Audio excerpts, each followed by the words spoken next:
She served as the Attorney General of Florida from 2011 to 2019, and she was the first female elected to that office.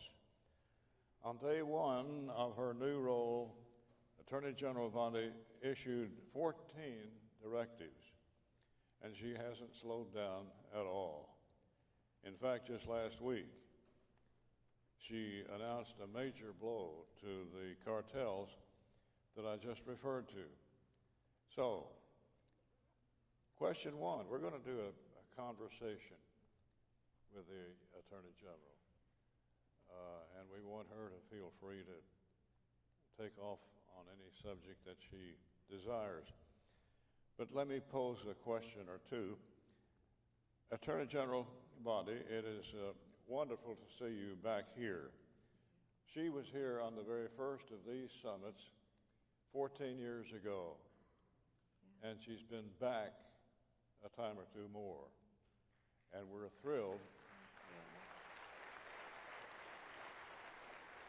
And we're thrilled that she took the time from a very, very busy schedule to come be with you as you go about your chores of saving lives.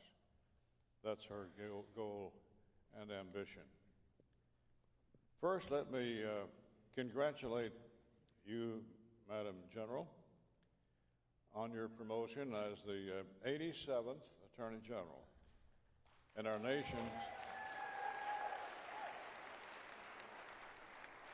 nation's chief law enforcement officer. As we begin this conversation, please take a moment to share with us what your priorities are for the department and the nation's men and women in blue who protect us. All right. I thought you were going to come sit with me. Yes.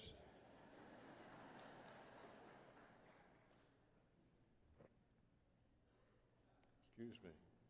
All right. Thank you, Chairman. Thank you, Chairman. Well, our priorities are pretty easy. President Trump gave us a very clear directive: make America safe again. And that includes going back to the basics of fighting violent crime, and that's the basics.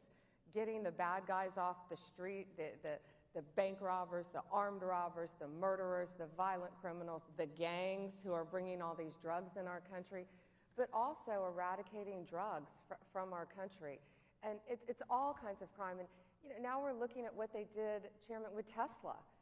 They're firebombing, and those bombs are a weapon of mass destruction. It's crazy to me what they've done, and we've made 6 arrests. And those people are looking at 20 years in prison each, and we are not negotiating, and they have stopped. The bombings have stopped. And, right now they're state charges, but we're currently looking at what they in Pennsylvania. Josh and I were AGs together, and then I see on the news that on the first night of Passover, that man's home was almost blown up. I don't know if all of you saw the pictures on the news. It was horrific. It was horrific what they did to him and tried to burn his house down. I mean, there is hate on both sides of the aisle all across the country. There are crimes, and we're doing everything we can to fight violent crime. I always tell the president we need 10 more hours in every day, but we're going nonstop. And I think the core, like back to the basics, the core, it's the drugs, too, and eradicating the drugs. So that's why you being here, doing this for so many years, and all of you being here, you're saving a life every single day by what you do. So thank you all, and thank you. Thank you. When we first started this life-saving mission some 20 years ago, Eastern Kentucky, where I live, was dubbed by the state media as the nation's painkiller capital. And Florida was our nation's pill mill capital. Drug trends have changed over the years quite a bit since our first summit. Rather than prescription drug overdoses, synthetic fentanyl from China is now the driving force behind deadly poisonings in America. Where does our nation stand today when it comes to fighting this terrible menace that's impacted all of America? Where do we stand? It's unbelievable. Every 6 minutes, and I know you on is an American overdoses. They overdose from drug abuse, and specifically fentanyl. You know, you and I were talking backstage about how really when you started prosecuting, it was marijuana. When I started prosecuting, I prosecuted for 18 years before I was state AG and then before I became U.S. AG, and it was cocaine. You know, that was the drug of choice. Then heroin and meth made a comeback. And now it's fentanyl, it's xylazine, it's carfentanil. It's these crazy drugs that are made in China, all made in China, and shipped to Mexico and coming right across the border into our country. And I want to digress for a minute because I don't want to forget to say this. And this is everyone out here. We have to tell, you know, these kids, my first experience with fentanyl was when I was state AG, and no one really knew what it was. I fought my own party on getting it scheduled higher because they were telling me fentanyl is something you get on a patch when you're in the hospital and having surgery. I'm like, no, it's apples and oranges. That's medical fentanyl. This is completely different. And how I learned about it, 3 young men in Tampa Bay, I think it was in St. Pete, dropped dead. And I can't remember if it was Xanax or Adderall, but it was a drug of choice among college students. And they bought it on the street, and it was laced with fentanyl. So if we can tell our kids, everywhere I go, I tell everyone, don't take anything from anyone, even if it's a Tylenol. Don't accept anything. You know, and these kids think, oh, it's Xanax, I'm studying for finals, I don't have a... Don't take anything, because I think, Chairman, that's how all of these deaths started. So we've got to still educate kids and stop them from doing this. But that's how the original 3 that I learned about started, and now, of course, it's wildly out of control. You know, a few years ago, we had the then Attorney General testify before my subcommittee that funds the Department of Justice. And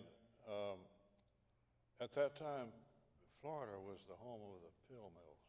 Yeah. I mean, they were lining up people by the hundreds to go through a so-called doctor's appointment to get pills. And most of the people going down to Florida to get pills were from my district, East Kentucky and the Appalachian area. Well, the Attorney General, I was telling him, the biggest pill mill we have in this country is in Broward County, Florida. And we had a fairly heated exchange between he and me. And finally I said, you've got the ball. It's in your court. You're the Attorney General in charge of most of the agencies. What are you going to do about the pill mills that you are sworn to eradicate? And I said, it's in Broward County, Florida. Let me spell that for you. It's B-R-O-W-A-R-D. Well, you took the ball and got rid of the pill mills. And that was a major blow for the health and welfare of my constituents at that time. Thank you. And I worked closely with Jack Conway, who was the Attorney General at the time. I think it was called the Oxy Express. Yep. And people would drive down from your state, from West Virginia even, right? From everywhere. Tennessee. They would drive to Florida because we had absolutely no regulations, and they were, I called them drug dealers wearing white coats. They were these doctors, and I went all over the state of Florida. This would have been in 2010, 2011. And I went all over the state, and I found out about it when I was running for office, because I was all over the state, and everywhere I went, whether it was a small urban community or a huge, affluent, gated community. Moms were coming up to me, handing me pictures of their children who had overdosed from oxycodone. And after I became AG, I framed all those pictures in my office as a reminder. And that was another one I kind of had to fight my own party initially to educate them on what I was seeing and what was happening. So 98 of the top 100 oxycodone prescribers, these are doctors. I guess they need to figure out if the DC's better than. Yeah, looks like they did.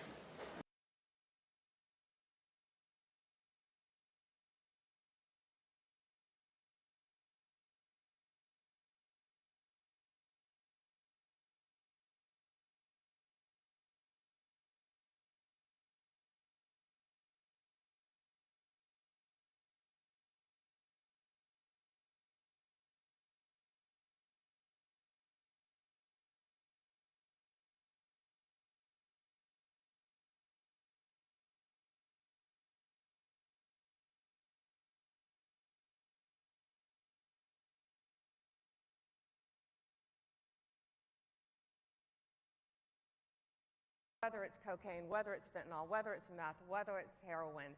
But we have, we have a long way to go, and especially with the borders. It's been, these drugs have just infiltrated our country, and we have got to keep fighting to eradicate them. Drug trends have changed quite a bit since our first summit 14 years ago. Rather than prescription drug overdoses, now it's synthetic fentanyl and the like from China. And that's now the driving force in this whole arena of thought. Where does the nation stand today when it comes to fighting this menace that endangers our young people? It doesn't. President Trump has given us a very, very clear directive with DEA, FBI, working hand in hand. And Homeland Security is a huge part of this because so much of this junk is imported through Mexico, through Canada. But we're working with our counterparts there to trying to stop it from coming into our country. It's also coming in through the mail. We know that. It's coming in on cargo ships.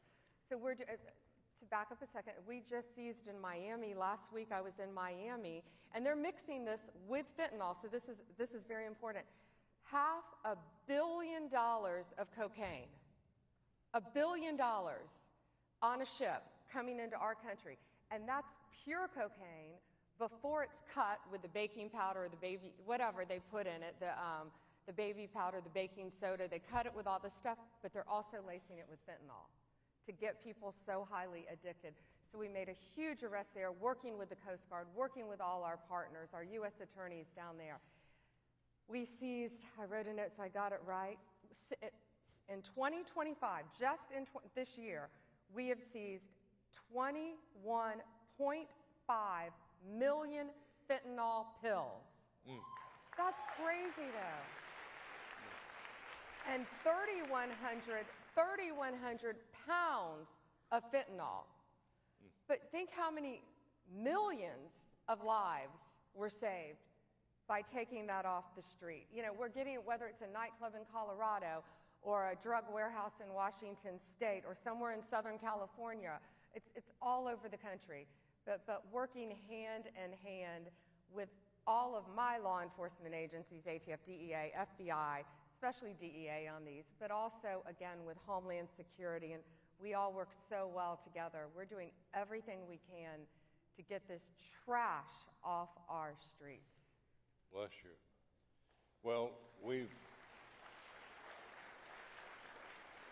heard during this summit from the law enforcement agencies, especially DEA, whom I think deserve a place in heaven. I mean, they're hardworking, tough prosecutors. In a matter of just a few months, you and President Trump have drastically improved the conditions at our border.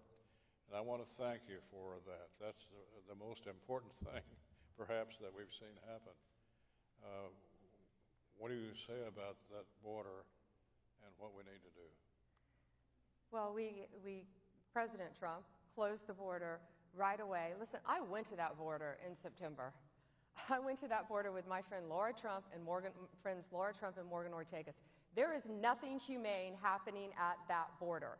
Drugs were flowing across our border, flowing. People were walking across our border. 18 to 35-year-old fighting age men.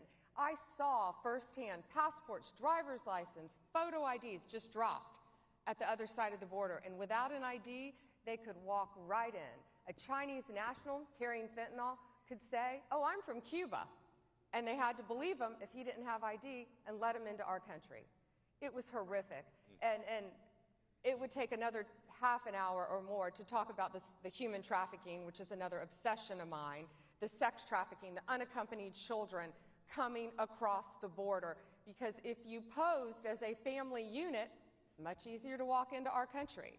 And these kids were being smuggled in and out. They called them a disposable child, a recycled child, coming in and out. And the Border Patrol agents recognized this one little boy who kept coming in and out. And they didn't understand. They finally, the third or fourth time, recognized him. He was being trafficked. Now, how they were getting him back to Mexico, I don't know, but they were freely bringing him across our border to pose as a family member.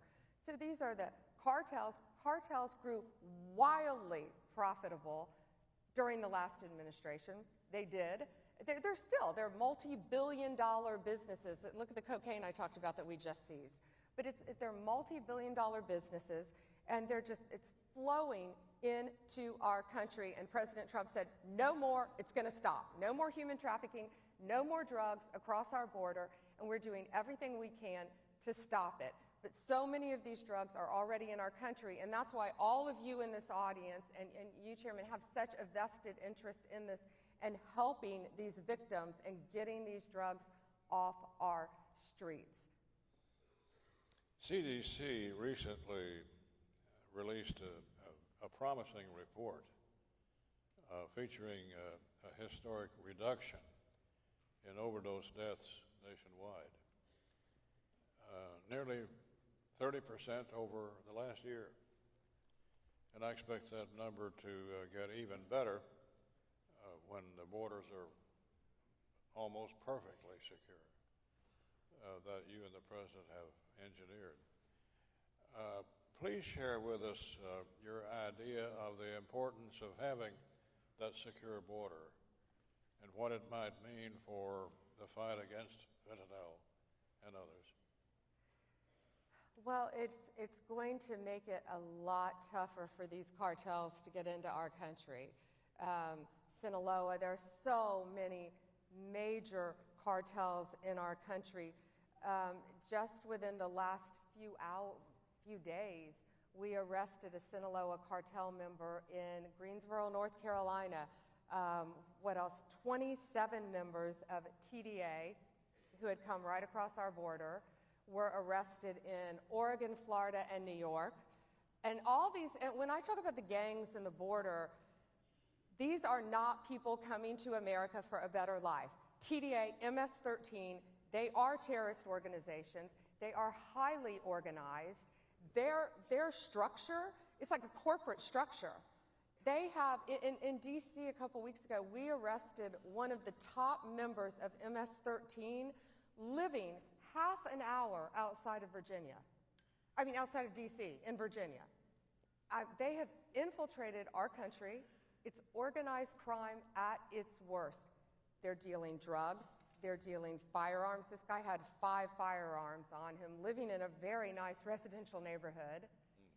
And they have an incredible corporate structure. And the higher-ups in the organization, the leaders, insulate themselves.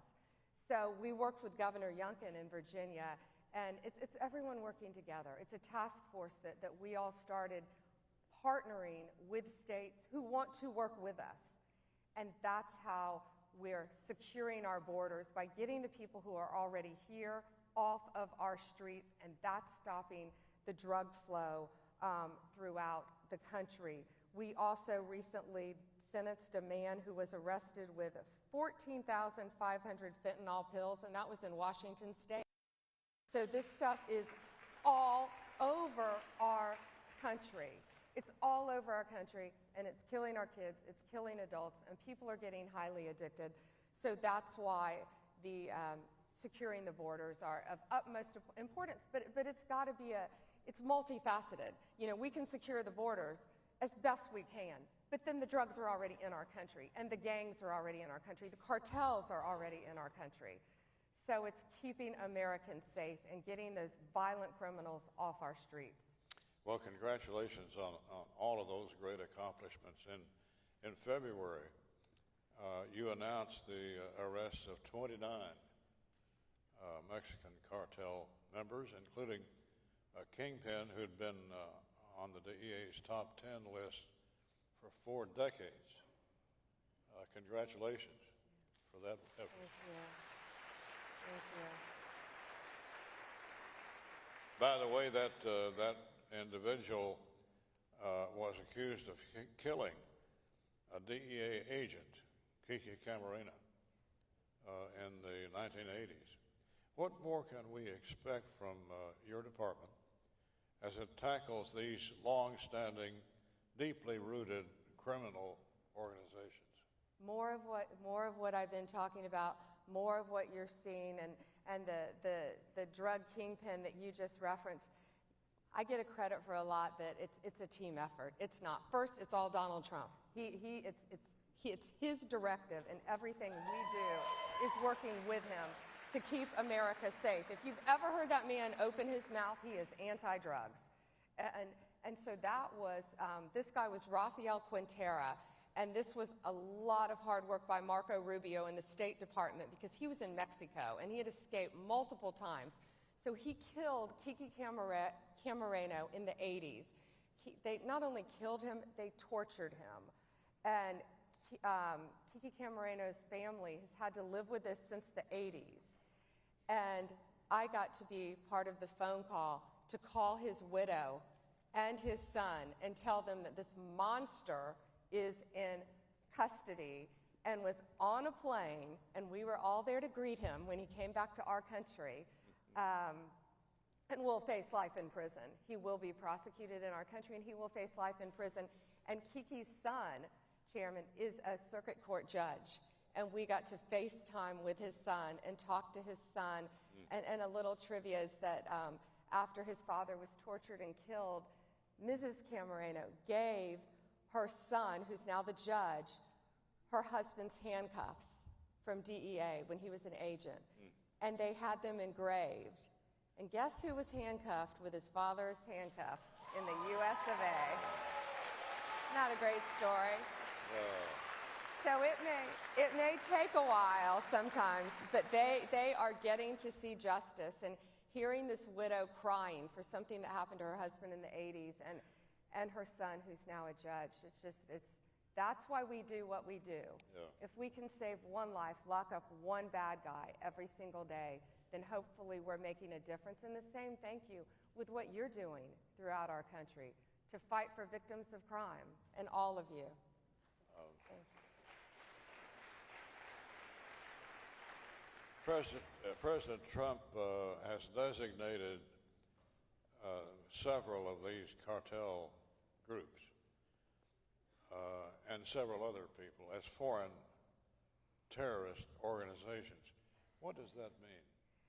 So it's what I described for TDA, Trans de Agua, and MS-13. MS-13 are from El Salvador, TDA are from Venezuela. Maduro opened up the prisons and let all of these people walk into our country from Venezuela. No more. And when they are alien enemies of our country for all the reasons we've been talking about, for the reasons you're here. You know, they're killing kids with the drugs. They're killing adults every day with the drugs that they're bringing into this country, the guns that they're smuggling into this country. They're organized crime. MS-13, and what we're able to do is we're charging them with RICO, with racketeering, because they are criminal organizations and they are conspiring to destroy American lives.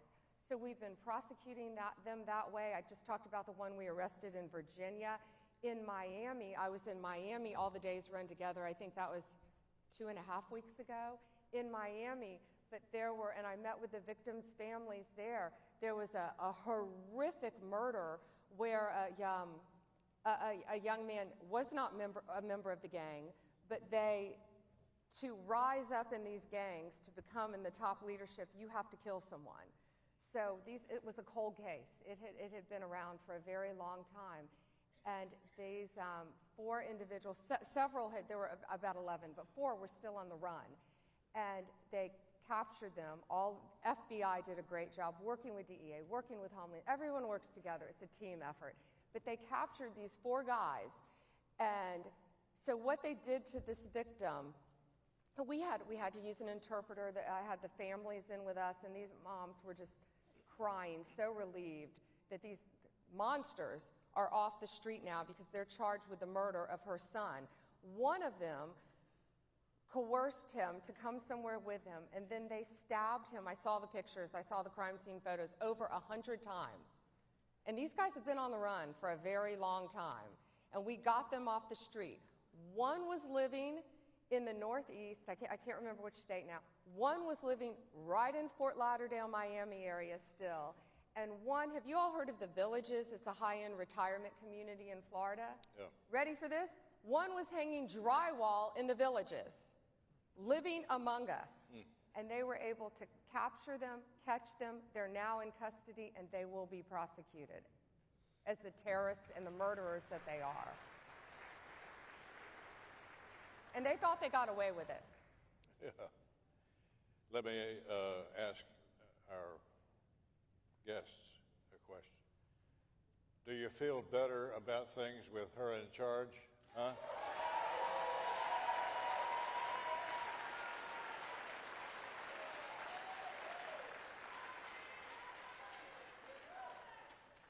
There may be something we've not thought about or talked about that you may want to add, General. No, you know, it's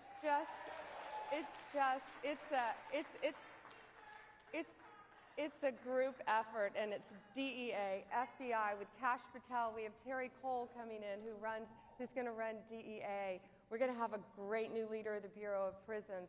It's all of us. It's working with Kristi Noem, Tom Homan, and ICE, and everyone combined, and Marco Rubio was Secretary of State, and Pete Hegseth, DOD, and Tulsi Gabbard, and John Radcliffe, because we all work well together, because we're going to get these murderers back to our state to prosecute them, as the one I talked about earlier. But it's not me. It's a team effort, but it's one man. It's Donald Trump, who put all of us on that cabinet to make America safe again. And that's why we're doing what we're doing. And thank you for the leadership in Congress and what you're doing to help make America safe again and keep America safe. Great, thank you. We are blessed to have in charge now in the country this great Attorney General. But also, we've got Senator Robert Kennedy coming tomorrow here. And we're all looking forward to that. But having you as the Attorney General, and I'm the chairman of the subcommittee that funds the Department of Justice, so it's important to me personally in my job to be sure that you have all of the weapons that we can arm you with. So thank you for your service to your country and to your fellow citizens, and bless you for your work. Thank you. Thank you. Thank you. Thank you all. Thank you, Pam. Thank you. Thank you.